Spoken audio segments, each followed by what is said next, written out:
Welcome back to Catholic Lunch Break. This is the weekly program where we catch up with all things Catholic in the greater Houston area. This is Wyatt Goolsby, Executive Director of this radio station, KSHJ.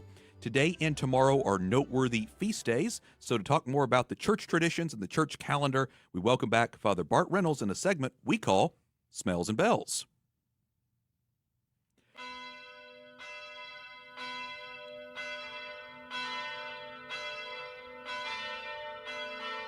I always love that bell sound. Reminds us of the traditions of the church. Father Bart Reynolds is the pastor at St. Michael the Archangel in the Galleria area of Houston. Father Bart, welcome back. Thank you, Wyatt. Today is a big feast day, February the 2nd. It is. Feast of the Presentation of the Lord. Don't forget, it's also Father Preston Quintella's birthday. Oh, well, happy birthday to Father Preston. Very good. Friend of the program. Yes, and the originator of the pre-seminarian basketball game. Very good. It's coming up in a couple months. Well, shout out to Father Preston.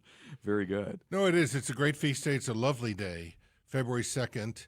It really closes the door to the Christmas season. The Christmas season ended liturgically a few weeks ago, but in ancient times, in many places, it would be extended more or less up until this day, which also marked the beginning of the preparation for Lent, which would start weeks later on Ash Wednesday.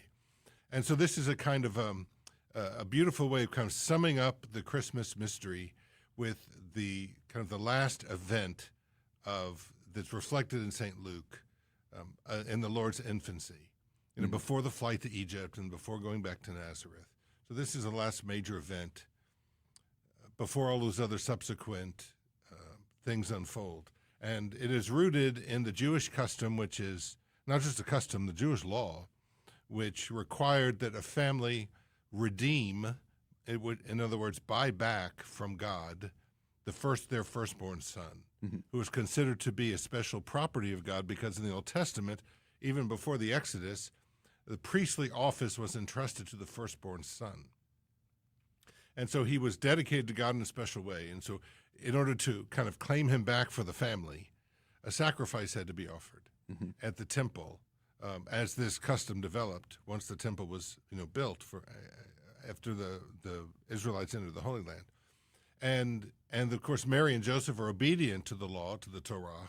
And so they come to the temple 40 days after the Lord's birth to undergo this ritual. And it was also a day associated with Mary's ritual purification after having given birth. And, a remarkable thing happens in the temple. This is the Lord's first visit to the temple. He's 40 days old. And it's the first time that he entered the precincts of his father's house. And, of course, he would revisit it some years later as probably a young teenager when the Holy Family was in Jerusalem and the Lord became separated from them because he goes to his father's house. Did you not know I had to be in my father's house, he tells Mary and Joseph. Right. And, of course, he was there first when they brought him after that 40-day period of waiting. And a small sacrifice would be offered. And some Jews still maintain this custom today. And they make a sacrifice of a few coins to symbolically indicate that they're claiming back or taking back into their care the son whom God has claimed. And also the fact that the firstborn son is redeemed in this way harkens back again to the plagues in Egypt that preceded the Exodus. There's a series of plagues that God inflicted upon the Egyptians to compel them to release the Israelites, and the last plague was the worst, which is the striking down of the firstborn son of every man and beast in Egypt. And so God lays a special claim upon the firstborn son. So by the fact of observing this custom, the Holy Family is indicating, well, Jesus is a priest because he's the firstborn. So he has a share in the priestly office. And they're hearkening back to the redemption of Israel through the Exodus, because here in the temple is now the true Redeemer.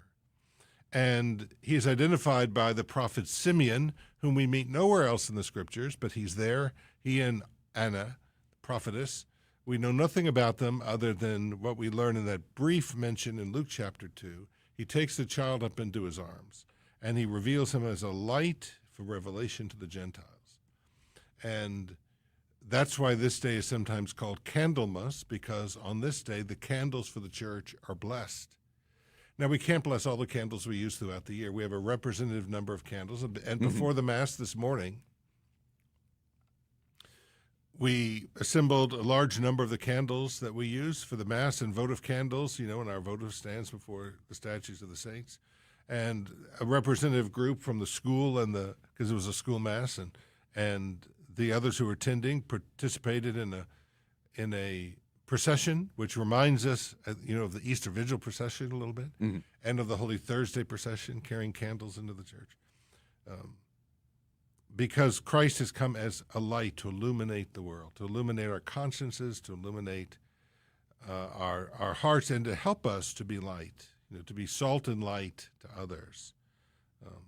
And that's something it's really good. Beautiful. Yeah, absolutely. It's beautiful. And it's something that we can think about. How are we being a light to others? How are we projecting Christ's light? And how can we follow in his example? I want to ask you then, noting about all these candles and Candlemas as it's known today, if that's connected to tomorrow's feast day with the St. Blaise. I remember, Father Bart, you were here this time last year talking about the church calendar, and you were kind enough to bless myself, our volunteers, other employees' throats with these candles on St. Blaise feast day.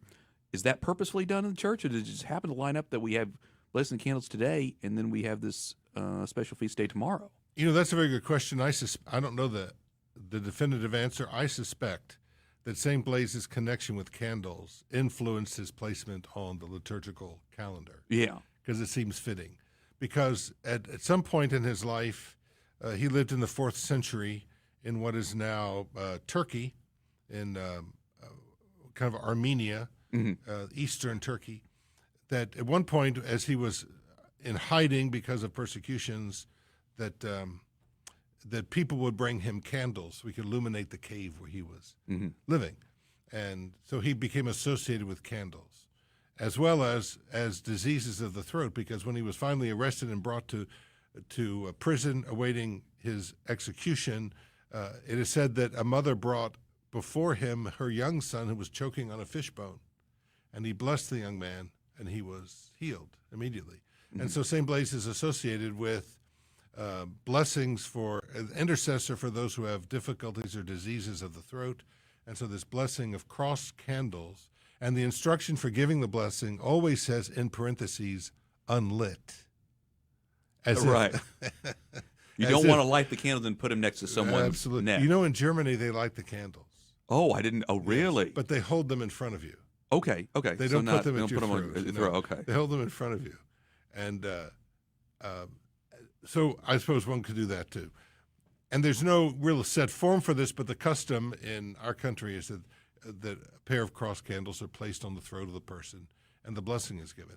Through the intercession of St. Blaise, Bishop and Martyr, may God preserve you from every disease of the throat and from every other evil. In the name of the Father, the Son, and the Holy Spirit, amen. And you learn that prayer by heart. Yeah. Your first February 3rd as a priest, because you give that blessing so frequently. I bet you get that down real quick. And so, for example, in our parish tomorrow we have 2 masses, 8:15, 12:10.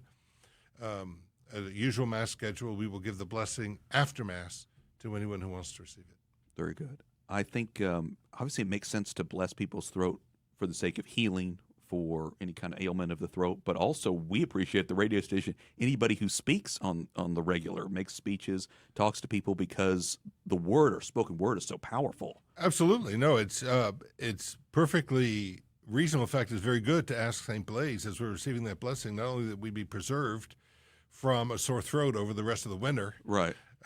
But at the same time that our vocal cords are right there where the candles are placed on our throat. So to kind of consecrate our voice so it could be used for a good purpose. Yeah. So we can speak what is good. Very good. Well, also want to mention this before I forget. So, speaking of that, several of our local priests have been sick lately with the flu. So if anybody happens to be listening to this program and wants to pray for, I think, Father Clark Sample as well as Father Luke Millette, I think both of them have been feeling bad lately. So anybody listens to that. And I know a lot of people have been feeling down. The weather's been bad. So I realize that we're more susceptible to the flu now. So it also feels like St. Blaise Day comes at an appropriate time. Absolutely. Very good. Well, one other thing I want to mention before we go, Father Bart, of course, and that is that Lent is coming up. It is. So remind me when Ash Wednesday is. It's February the 18th. Okay. And it's one of those days that floats around on the calendar. Yes. Because it's tied to Easter, which is scheduled based upon, certain celestial phenomena. Mm-hmm. It's the first Sunday after the first full moon of the spring equinox. And so you just back up for a little more than 40 days, and it's Ash Wednesday. So it's 2 weeks from Wednesday. So it's a good time to begin thinking about how we want to live our Lent. I think it's a very good idea for Lent, not just to say I'm going to give something up, which is good, but that's especially helpful for children and young people to learn self-denial. Once we've matured, we want to be able to say, I want to grow in this particular virtue. Think about, what kind of person do I want to be when Easter rolls around? What vices do I need to conquer? Well, all of them, obviously, but which ones do I need to work on the most, or what virtues do I need to grow in? And then tailor our prayer and our sacrifice to the acquisition of that virtue. Yeah. And that directs our self-denial to a much deeper it gives it a much deeper emphasis than just kind of giving something up randomly, which is a good start. And children need to learn to do that because it cultivates good habits. But we want our Lent to change us. We want to be different.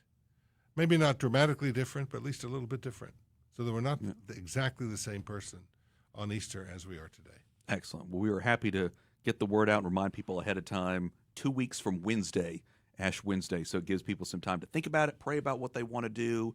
Again, maybe do something special, give of your time and to also the to church. plan which Mass you're going to attend in your parish or where you work. That's true. Yeah. You've got to So plan that ahead you for can- Ash Wednesday. That's right. Take a look at the Mass schedules and figure out when you can go. That's a good point as well. Very good. Well, Father Bart, we are always happy to have you here on the program. Always seems to be a lot every month, of course, in our beautiful liturgical calendar. Father Bart Reynolds, pastor at St. Michael the Archangel in Houston, thanks again for being with us. Thank you for having me.